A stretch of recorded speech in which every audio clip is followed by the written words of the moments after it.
वालेकुम dear student. आज हमने 11th क्लास की जो केमिस्ट्री है इसका चैप्टर नंबर 10 इलेक्ट्रोकेमिस्ट्री का एक अहम टॉपिक लेक्चर नंबर 6 के अंदर डिस्कस कर रहे हैं। आपने बेटा बहुत सारे जेवरात देखे होंगे, सुने होंगे कि ये जेवरात हैं तो नकली, लेकिन इनके ऊपर सोने का पानी चढ़ा हुआ है, मतलब उसके ऊपर एक लेयर जो है वो सोने की चढ़ाई गई है। या बहुत सारे ऐसी ज्वेलरीज होती हैं जिनके ऊपर चांदी की एक लेयर चढ़ाई जाती है, या बहुत सारे ऐसे बर्तन भी होते हैं जिनके ऊपर कॉपर की एक लेयर जो है वो चढ़ा दी जाती है। तो दैट इज कॉल्ड इलेक्ट्रोप्लेटिंग। ये ऐसे नहीं होता कि आपने रंग कर दिया, सोना लिया उसको रंग कर दिया, ऐसे नहीं है, बल्कि ये एक प्रोसेस के जरिए होगा। इस प्रोसेस को हमारे एक बहुत ही अजीम और प्यारे साइंटिस्ट थे फ्राइडे। फ्राइडे ने बेटा ये हमें तरीका बताया था कि एक मेटल को दूसरी मेटल के ऊपर कैसे चढ़ाना है, और फिर जो दूसरी मेटल इसके ऊपर आप डिपॉजिट कराएंगे उसका कितना मास बनेगा, कितना वजन बनेगा।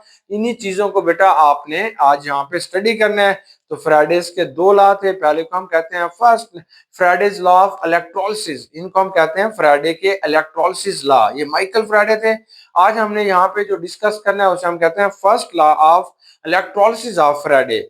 ये माइकल फ्राइडे का जो पहला लॉ है उसको बेटा यहाँ पे आज हमने डिस्कस करना है। अब देखें ये एक धात के ऊपर दूसरी धात कैसे चढ़ती है, इसको एक्सप्लेन करने के लिए सबसे पहले हमारे पास जो क्विक चेक है 10.4, आज बेटा हम पहले उसे डिस्कस कर लेते हैं, फिर हम आगे चलेंगे, आपको बहुत सारी चीजें क्लियर हो जाएंगी 10.4 के ऊपर। 10.4 में ये हमें बताता है कि हमारे पास एक सब्सटेंस है जिसे आपने क्यूप्रेस ब्रोमाइड कहते हैं, यानी CbR2 क्यूप्रेस ब्रोमाइड। ये जो बेटा आपके पास चीज है ये आपके पास कॉपर ब्रोमाइड है, या इसे क्यूप्रेस ब्रोमाइड कहते हैं। अब आपने इसको मोल्टन फॉर्म के अंदर ले लिया, यानी इसको पिघला लेते हैं। क्यूप्रेस ब्रोमाइड को पिघला के गर्म करके जब ये पिघल जाता है तो पिघले हुए क्यूप्रेस ब्रोमाइड को इस सेल के अंदर डालेंगे। That is called electrolytic cell. इसे आपने इलेक्ट्रोलाइटिक सेल कहते हैं। अब वो पिघला हुआ इसके अंदर है या इसी के अंदर सिस्टम होता है, पहले आप उसे पिघला लेंगे। अब क्या करेंगे, तो ये बेटा आपके पास एक डीसी करंट है। डीसी करंट का मतलब है ये एक डायरेक्ट सोर्स ऑफ करंट है। तो अब क्यूप्रेस ब्रोमाइड के अंदर से भाई हमने करंट गुजारेंगे। जब आप इसके अंदर से करंट गुजारेंगे तो हमारा पहला पहला क्वेश्चन भी यही है कि इसमें कौन कौन से आयन बनेंगे। तो आप कहेंगे इसमें दो तरह के आयन बनेंगे, एक क्यूप्रेस आयन बनेगा और दूसरा बेटा ब्रोमाइड आयन बनेगा। ये ब्रोमाइड आयन बनेगा, ये इसका पहला क्वेश्चन है कि आप बताएं कौन से आयन बनेंगे। तो आप कहेंगे दो बनेंगे, एक क्यूप्रेस आयन और एक ब्रोमाइड आयन। दूसरा इसका क्वेश्चन यह है कि ये बता दो कि क्यूप्रेस आयन किधर जाके डिपॉजिट होगा। अब बेटा क्या होगा कि इसके अंदर ये दोनों आयन फिर रहे हैं, ये कॉपर आयन है, ये ब्रोमाइड आयन है, बिजली गुजर गई है। अब ये दोनों एक दूसरे से जुदा हो गए हैं, वो कॉपर आयन बन गया, वो ब्रोमाइड आयन बन गया। अब इन दोनों ने बेटा यहाँ पे तैरना शुरू कर दिया। अब ये जो कॉपर आयन है it can B move toward cathode, जिसके ऊपर नेगेटिव चार्ज होता है बेटा उसे आप कैथोड कहते हैं। ये कैथोड की तरफ मूव करेगा। तो इसका दूसरा क्वेश्चन ये है कि कॉपर किस तरफ जाएगा। तो आप कहेंगे copper can move toward cathode, ये कैथोड की तरफ जाएगा, कैथोड की तरफ जाके जमा होगा क्योंकि इसने कैथोड पे जाना है।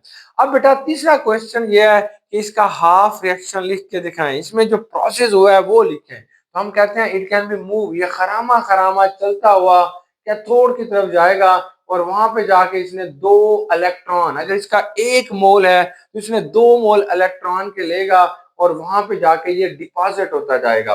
मतलब यहाँ पे कॉपर आके बेटा जमा हो गया, फिर और आ गया और जमा हो गया, ये जमा होता गया यहाँ पे कॉपर। अब दूसरा इसका क्वेश्चन यह है कि ब्रोमाइड आयन किस तरफ जाएगा। तो आप कहेंगे क्योंकि उसके ऊपर नेगेटिव चार्ज है और उसकी बेटा ऑक्सीडेशन होनी है और it can move toward anode, ये एनोड की तरफ जाएगा। क्या करेगा, हाफ रिएक्शन लिख के दिखाएं।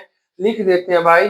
तो ये it can B move toward anode, ये Br2 में कन्वर्ट होगा और दो इलेक्ट्रॉन रिलीज करेगा और इसकी जो प्रोसेस होगा वो बेटा आपके पास ऑक्सीडेशन हो रही होगी। ये इधर एनोड की तरफ Br आ जाएगा। यहाँ पे हमारे पास सिलेंडर पड़ा होगा, यहाँ पे आके ब्रोमीन जो होती है पहले गैसियस स्टेट के अंदर आएगी, फिर आप इसे ठंडा करेंगे तो ये लिक्विड स्टेट के अंदर आ जाएगी। आज का हमारा सवाल भी यही है कि ये बता दो ये जो कॉपर ब्रोमाइड हमने लिया था जब ये रिएक्शन कंप्लीट हो जाएगा, ये क्यूप्रेस ब्रोमाइड बिल्कुल ये रिएक्शन स्टॉप हो जाएगा, तो बता दो यहाँ पे कितना कॉपर डिपॉजिट हुआ है ये कॉपर कितना आपने यहाँ पे हासिल कर लिया है, कितनी ब्रोमीन गैस जो है वो आपने एनोड के ऊपर हासिल कर लिया है। That is our question. बहुत मजे का सवाल है। तो हमारा टॉपिक क्या है कि mass of a substance deposited during electrolysis. किसी भी सब्सटेंस का कितना मास जो है वो जमा होगा, दैट प्रोसेस कॉल्ड इलेक्ट्रोलाइसिस, या इसी को आपने इलेक्ट्रोलिसिस कहते हैं। इसके दौरान होता क्या है, आयोनाइजेशन होती है, पॉजिटिव और नेगेटिव आयन बनते हैं। पॉजिटिव जो कैथोड पे जमा होगा और नेगेटिव जो होगा वो बच्चों एनोड पे जमा होगा। ये बातें आपको पता है। चलें अब हम देखते हैं कितना मास जमा होगा, कितनी चीज जमा होगी। तो यहाँ पे हमारी मदद कर रहे हैं फ्राइडे। तो फ्राइडे का फर्स्ट लॉ ऑफ इलेक्ट्रोलिसिस को आज हम स्टडी कर रहे हैं। बहुत मजे का लॉ है, वो अब हम पढ़ते हैं। देखें, इसकी मैंने हेडिंग लगा दिया है कि electrolysis and mass of substance produce. कि इसके अंदर जो चीज भी आप डालते हैं, जब आप उसकी इलेक्ट्रोलिसिस करते हैं तो उस सब्सटेंस का कितना मास जाके डिपॉजिट होगा, कितना मास जो होता है वो वहां पे जाके जमा होगा। ये बेटा हमारा टॉपिक है, इसको आपने देखना है। चले अब होगा क्या, इसमें उसी मोल्टन सब्सटेंस को ले लेते हैं। तो हम करेंगे क्या, the mass of substance produce at electrode, कि इस इलेक्ट्रोड के ऊपर बच्चे कितना कॉपर पैदा होगा। देखिए आसान सी बात है कि इस इलेक्ट्रोड के ऊपर कितना कॉपर पैदा होगा। कब होगा भाई, तब होगा जब इसकी इलेक्ट्रोलिसिस हो रही होगी, जब इसके अंदर से बिजली गुजर रही होगी तब। क्या होगा, इस प्रोपोर्शनल टू द टाइम। बहुत आसान सी बात है, इसके अंदर जितना मास उस सब्सटेंस का पैदा होगा that is proportional to the time. ये टाइम के डायरेक्टली प्रोपोर्शनल है। और टाइम किस पे डिपेंड करेगा, दो चीजों पे, over which a constant electric current पास, कि इसके अंदर से जो इलेक्ट्रिक करंट आपने देना है वो कांस्टेंट रहेगा। यानी कि जो आपके पास कितना यहाँ पे डिपॉजिट होगा is proportional to the time, time पे डिपेंड करेगा। और टाइम क्या कह रहा है कि over which a constant electric current pass, के एक कांस्टेंट आपने इलेक्ट्रिक करंट पास करना है। क्या मतलब, मतलब आपने पूरे प्रोसेस के अंदर 3 एम्पेयर करंट देना है, पूरे करंट पूरे प्रोसेस के अंदर 2 एम्पेयर करंट देना है या 4 एम्पेयर करंट देना है। जब तक ये प्रोसेस कंप्लीट नहीं हो जाता तब तक आपने इसमें कांस्टेंट इलेक्ट्रिक करंट देंगे। And strength of electric current, और इलेक्ट्रिक करंट की स्ट्रेंथ कितनी है, ये स्ट्रेंथ है 1 एम्पेयर, 2 एम्पेयर, 3 एम्पेयर, इसको आप क्या कहते हैं बेटा, स्ट्रेंथ कहते हैं। कितना आसान सा है कि आपके पास यहाँ पे कितना सब्सटेंस आके डिपॉजिट करेगी, एक ये is directly proportional to the time. ये टाइम पे डिपेंड करती है। और टाइम कहता है कि ये दो बातों पर डिपेंड करेगी, इसमें से कांस्टेंट इलेक्ट्रिक करंट पास होना चाहिए और उसकी एक खास किस्म की स्ट्रेंथ होनी चाहिए जो इसके अंदर से बेटा पास हो रही है। तो मतलब इसे आपने सिंप्लीफाई मैंने किया है कि mass is directly proportional to the time. कि मास जो होगा वो आपके पास टाइम के डायरेक्टली प्रोपोर्शनल है। इफ करंट इज कांस्टेंट, अगर करंट कांस्टेंट है, उसकी स्ट्रेंथ भी कांस्टेंट है, तो उसका जो मास होता है वो टाइम पे बेटा डिपेंड करेगा। अब मैथमेटिकली आप इसे कैसे लिखेंगे, तो मैथमेटिकली से हम लिखते हैं Q बराबर है आई टी के। अब what is Q, Q is called charge. Q जो होगा इसको बेटा आप क्या कहते हैं, चार्ज कहते हैं। और ये जो चार्ज होगा इसका यूनिट जो होगा वो कूलम होगा। और व्हाट इज आई, आई से करंट, आई क्या होगा, इसे हम करंट कहते हैं। और करंट का जो यूनिट होता है वो एम्पेयर होता है। और इसको आपने ए से जाहिर करते हैं। What is T, T is a time, और टाइम को आपने सेकंड में लेना है। क्या मतलब, चार्ज और करंट में क्या फर्क है, आम स्टूडेंट समझता है व्हाट इज चार्ज, कि ये चार्ज क्या होता है। तो आप कहते हैं कि flow of electric current, flow of electric current, के एक इलेक्ट्रिक करंट का बेटा फ्लो करना इन ए सर्किट, के एक सर्किट के अंदर, एक जो सर्किट होता है उसके अंदर जो इलेक्ट्रिक करंट फ्लो कर रहा होता है इसे बेटा हम चार्ज कहते हैं। तो एम्पेयर क्या होगा, तो एम्पेयर जो होता है ये करंट का यूनिट है। तो करंट क्या होगा, तो आप कहेंगे कि मूवमेंट ऑफ चार्ज, कि चार्ज का मूवमेंट कर लेना इस कॉल्ड करंट, इसे करंट कहते हैं। दोनों डेफिनेशंस तो सेम हुई। यूं समझे, ये जो आपके पास चार्ज होता है ये पानी का एक टैंक होगा, मतलब उसमें अंदर स्टोर हुआ हुआ एक टैंक है जिसके अंदर चार्ज स्टोर हुआ है। तो करंट क्या होगा, अब पाइप के जरिए जो पानी जा रहा है इसे हम कहेंगे कि ये फ्लो ऑफ वाटर हो रहा है। तो flow of charge is called current. तो फ्लो ऑफ चार्ज को बेटा आपने करंट कहते हैं। अब इसका जो यूनिट होगा वो एम्पेयर होगा। अब आपको समझ आ गई होगी, टैंक के अंदर जो पानी लिया हुआ है वो चार्ज है। अब ये पानी पाइपों के जरिए जो जा रहा है ये करंट है। तो बेटा अब आपने देखें, फॉर एग्जांपल आप किसी भी चीज के अंदर मैं कहता हूं ये एक जगह, ये एक तार है, इसके अंदर से करंट फ्लो हो रहा है। कितना करंट फ्लो हो रहा है? तो मैं कहता हूं 3 ampere per second. 3 ampere per second के 3 एम्पेयर जो होता है 2 सेकंड के अंदर बेटा जो है वो फ्लो हो रहा है। तो बताओ इसका चार्ज कितना होगा? तो आप लिखेंगे चार्ज बराबर है 3 × 2 के, तो ये 6 कॉलम आपके पास इसका क्या आ जाएगा बेटा? चार्ज आ जाएगा कि इतना करंट इसके अंदर जो है वो स्टोर था, जो फ्लो हो गया। चले इसी चीज को अब इसने दूसरी डेफिनेशन भी हमारी बुक के अंदर लिखी गई है, that is a generalised definition. ये जर्नल डेफिनेशन है। ये भी बेटा आपके पास first law of electrolysis of Faraday है, या Faraday's first law of electrolysis है बेटा। सेम चीज को इसने दोबारा लिया गया।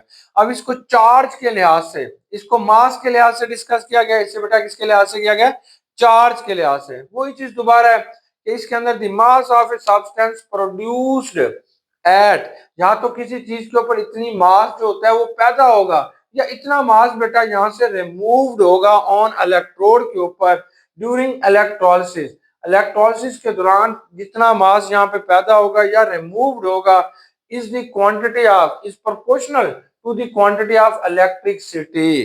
तो ये इलेक्ट्रिसिटी के या कूलम के या चार्ज के बेटा डायरेक्टली प्रोपोर्शनल होगा which passes through the electrolyte. जो वो करंट या चार्ज उस इलेक्ट्रोलाइट के अंदर से गुजर रहा है ये उसके डायरेक्टली प्रोपोर्शनल होगा। इसे हम समराइज कर लेते हैं, कैसे लिखेंगे? तो आप कहेंगे mass is directly proportional to the total charge, कि इसके अंदर से टोटल चार्ज कितना गुजरा है वो मास के डायरेक्टली प्रोपोर्शनल है, कि जितना चार्ज यहाँ से गुजर गया है उतना मास यहाँ पे क्या होगा बेटा? जो है हमारे पास डिपॉजिट हो जाएगा या वहां से कम हो जाएगा। मतलब एक आपके पास टैंक है, उसके अंदर जो पानी आपने लिया हुआ है 20 गैलन है या 20 किलो है या 20 लीटर है। अब उसमें से आप पानी निकाल देते हैं एक पाइप के जरिए, तो अब जितना मास वहां से कम हो गया वो उस पाइप के जरिए फ्लो करके चला गया। तो इसी चीज को कहते हैं कि mass is directly proportional to the charge. अब आप बताते हैं भाई ये जो क्वांटिटी ऑफ चार्ज है इसको आप मेजर कैसे करते हैं? तो आप कहते हैं क्वांटिटी ऑफ चार्ज होगी एक्सप्रेस्ड इन फ्राइडे। ये फ्राइडे के जरिए एक्सप्रेस की जाएगी, क्योंकि फ्राइडे ने पेश किया तो अपने नाम का ही उसने यूनिट बनाया, तो फ्राइडे के जरिए बेटा इसे एक्सप्रेस की जाएगी। इसका जो सिंबल होता है वो एफ यानी कैपिटल एफ लिखते हैं। तो what is Friday? Friday is unit of electric charge. Friday क्या चीज है? ये एक इलेक्ट्रिक चार्ज का बच्चों यूनिट है, इलेक्ट्रिक चार्ज का क्या चीज है? तो अब आपने बताना है, ये आपके पास सिंपल शॉर्ट क्वेश्चन भी आ सकता है, डिफाइन द फ्राइडे। तो आप कहेंगे charge carried by 1 mole of electrons, कि अगर आपके पास 1 मोल इलेक्ट्रॉन्स का है तो उनके ऊपर जितना चार्ज होगा उसे बेटा आपने फ्राइडे कहते हैं। या बेटा 1 mole of singly charge ion, अगर आपके पास एक सिंगली चार्ज आयन है, आपके पास एक सिंगली कोई सब्सटेंस है और उसके ऊपर जो चार्ज आ रहा है उसने जितने इलेक्ट्रॉन कैरी किए हुए हैं, that is also known as a 1 mole. 1 mole of singly charge ion. तो हम कहते हैं व्हाट इज फ्राइडे? तो charge carried by 1 mole of electrons और 1 mole of singly charge ions. अब बेटा एक फ्राइडे की वैल्यू क्या है भाई, ये तो बता दीजिएगा। तो ये आपके पास एमसीक्यूज आएगा कि values of 1 Faraday is equal to 96,500 coulomb per mole. यानी अगर किसी भी चीज का आपके पास 1 मोल है तो उसके ऊपर कितना चार्ज आ सकता है? वो 96,500 96,500 कूलम जो होगा उसके ऊपर चार्ज होगा।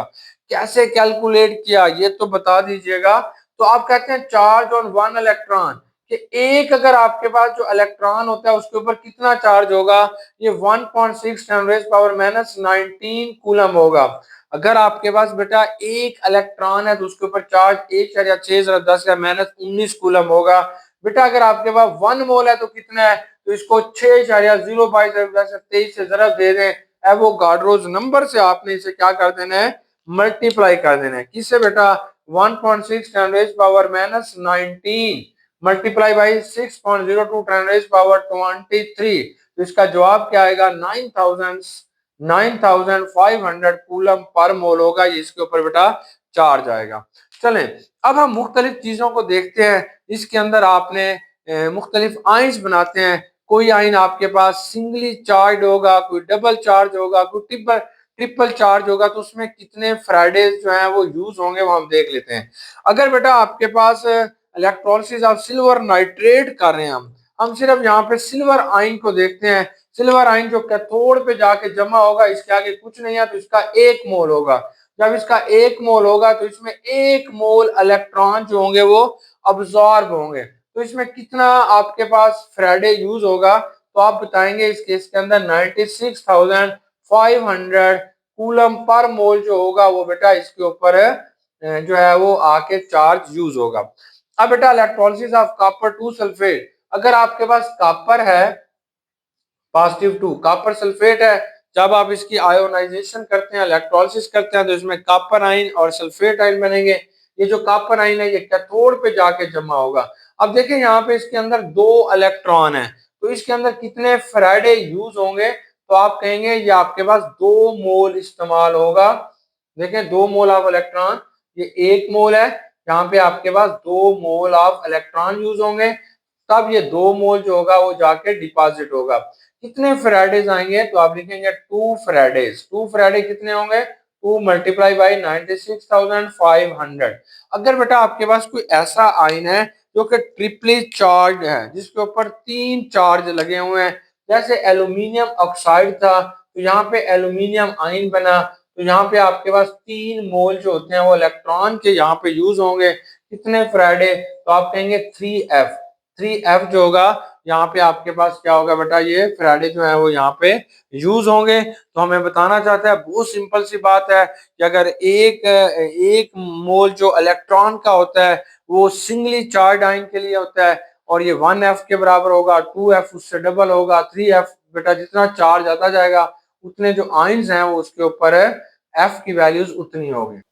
देखिए अब ये हमारे पास ना समराइज करते हैं इसी बात को कि नंबर ऑफ फैराडे, कितने फैराडे रिक्वायर्ड होंगे, तो आप कहेंगे number of electron gains or late, जितने number of moles of electron आप गेन करेंगे या लॉस्ट करेंगे उतने आपको फैराडे क्या होंगे बेटा जरूरत पड़ेंगे। तो जैसे ये कॉपर आयन है, इसमें 2 मोल ऑफ इलेक्ट्रॉन जरूरत पड़ते हैं, और इलेक्ट्रिसिटी कितनी होगी, तो आप कहेंगे 2 फैराडे। अगर 3 मोल्स आपको जरूरत पड़ेंगे तो आप कहेंगे 3 फैराडे, सो ऑन। तो अब बेटा आपने एक सैंपल प्रॉब्लम के जरिए अपनी इसी डिस्कशन को जो है वो खत्म किया है। तो आप कहते हैं कि amount of substance produce during electrolysis, एक जगह आपने इलेक्ट्रोलिसिस का प्रोसेस कराते हैं और फिर बताएं कि इसमें कितनी अमाउंट ऑफ सब्सटेंस जो है वो पैदा हुई है। वही चीज दोबारा है, तो आपने करना क्या है, यहाँ पे एक आपने लेड ब्रोमाइड ले लेना है, यानी ये PbR2, इसे हम कहते हैं प्लम्बस ब्रोमाइड। यहाँ पे जो लेड लिया गया है इसकी जो वैलेंसी है वो बेटा 2 है, यानी 2 वाला लेड किया गया है। जब ये 2 वाला लेड ले लिया गया है तो इसके अंदर आपने डाल दिया है। अब करना क्या है, अब करना कुछ भी नहीं है, इसके अंदर एक कांस्टेंट करंट छोड़ेंगे। कितना करंट छोड़ते हैं, इसका करंट आप देखते हैं 1.50 एम्पियर करंट बेटा इसको देते हैं। कितने टाइम के लिए, 20 मिनट के लिए। फिर बता दो कि इसके ऊपर कितना लेड जो है वो जमा हुआ है, ये जाके आप हमें बता दें। वेरी सिंपल बात है कि इसके अंदर लेड ब्रोमाइड लिया गया है, या जिसे प्लम्बस ब्रोमाइड आपने लिया हुआ है, और इसके अंदर से जो करंट गुजारे हैं उसकी जो स्ट्रेंथ है 1.50 है, उसका जो टाइम है 20 मिनट है, तो कितना लेड यहाँ पे डिपॉजिट होगा ये आप बता दें। वेरी सिंपल है बेटा। सबसे पहले तो आपने इसकी आयोनाइजेशन करेंगे, इस चीज को आप तोड़ते हैं। किसमें तोड़ेंगे, कि ये जो लेड ब्रोमाइड है PbR2 है, जब इसके अंदर से बच्चे करंट गुजरेगा then it can be form lead ion and bromide ion. तो आपने जो क्वेश्चन जिस चीज के बारे में हमसे पूछा जा रहा है वो सिर्फ लेड का है। अब लेड को कितने मोल ऑफ आयन चाहिए, तो आप बताते हैं, क्योंकि इसके ऊपर ये डबल पॉजिटिव आयन है तो 2 मोल ऑफ इलेक्ट्रॉन चाहिए। 2 मोल ऑफ इलेक्ट्रॉन बेटा आप इसे देते हैं, तो फिर जाके ये जो लेड होगा ये डिपॉजिट होगा। अब स्ट्रेंथ ऑफ इलेक्ट्रिक करंट, ये जो इलेक्ट्रिक करंट आपको चाहिए कितने, ये जो इलेक्ट्रिक करंट है बेटा, या जहां पे जो चार्ज है वो आपको कितने फैराडे चाहिए, तो आप कहेंगे 2 फैराडे। 2 फैराडे चाहिए, क्योंकि यहाँ पे 2 मोल इस्तेमाल है। 2 फैराडे कितने होंगे, तो आप करेंगे कि एक जो फैराडे होगा ये 96,500 के बराबर होगा। ये किसके बराबर हो जाएगा, ये 1,93,000 के बेटा ये बराबर आपके पास जो कूलम है, इतना चार्ज आपको इसका चाहिए। अब क्या करना है, अब आपने बताना है कि इसमें टोटल चार्ज जो है वो कितना यूज हुआ है वो आपने बताना है। तो चार्ज की वैल्यू कैसे कैलकुलेट करेंगे? It can be calculated by Q बराबर है आई टी के। आई क्या? करंट। यहाँ पे कितना चार्ज इस्तेमाल हुआ है, तो करंट कितना है ये बेटा आपको बताना चाहता है कि 1.50 है। टाइम कितना है? तो ये 20 मिनट है। इसको सेकंड में तब्दील कर लो। 20 × 60, 20 × 60 से जब आप इसे मल्टीप्लाई करेंगे तो ये आपके पास आ जाएगा 1800 कूलम। 1800 कूलम जो होगा ये इसके लिए चार्ज बेटा जरूरत पड़ेगा जब इसके 2 मोल जो होते हैं वो वहां पे जाके डिपॉजिट होंगे। अब हम देखते हैं कि इसका 1 मोल कितना है। बेटा जो 1 मोल का जो एटॉमिक मास है वो आपके पास 207 है। तो अब हमारे पास ये क्लियर हो गया। अगर आपके पास 1,93,000 कूलम चार्ज होगा तो ये कितना जाके लेड डिपॉजिट हो सकता है? तो आप बताएंगे कि 207। अगर बच्चों ये एक होगा तो फिर कितना आ जाएगा? 207 बटा 1,93,000 को डिवाइड कर देंगे। अगर ये 18 कूलम हुआ तो बताओ कितने ग्राम उसके मास पैदा हो गए? तो 207 आएगा डिवाइडेड बाय 1,93,000 लिखेंगे। 1 लाख बेटा 93,000 आ जाएगा, मल्टीप्लाई बाई 800। 800 से बेटा आपने इसे मल्टीप्लाई कर देना है। ये मल्टीप्लाई बाई 800 जब आप इसे डिवाइड कर देते हैं तो इसका जो जवाब आपके पास यहाँ पे आएगा वो आएगा 1.93 ग्राम। तो आप कहते हैं कि आपके पास जो लेड यहाँ पे डिपॉजिट हो रहा है वो 1.93 ग्राम जो होगा वो डिपॉजिट होगा। बहुत आसान है कि यहाँ पे आपने लिखना है 1,93,207, फिर एक है, फिर ये 1800 को इससे डिवाइड कर देंगे। इसका जो जवाब आएगा 1.93 ग्राम आएगा। उम्मीद है डियर स्टूडेंट कि आज की जो डिस्कशन है वो आपको अच्छे तरीके से समझ आ गई होगी। वेरी सिंपल है, तो इतनी बात नहीं है। तो ये 1.93 ग्राम यहाँ पे जो है वो लेड जाके डिपॉजिट हो जाएगा। खुश रहिए और इसे अच्छे तरीके से याद कीजिएगा। आपके एमडी कैट में और आपके बोर्ड के एग्जाम में ये शार्ट क्वेश्चंस के तौर पर आ सकता है। बेस्ट विशेष, गुड लक, अल्लाह हाफिज।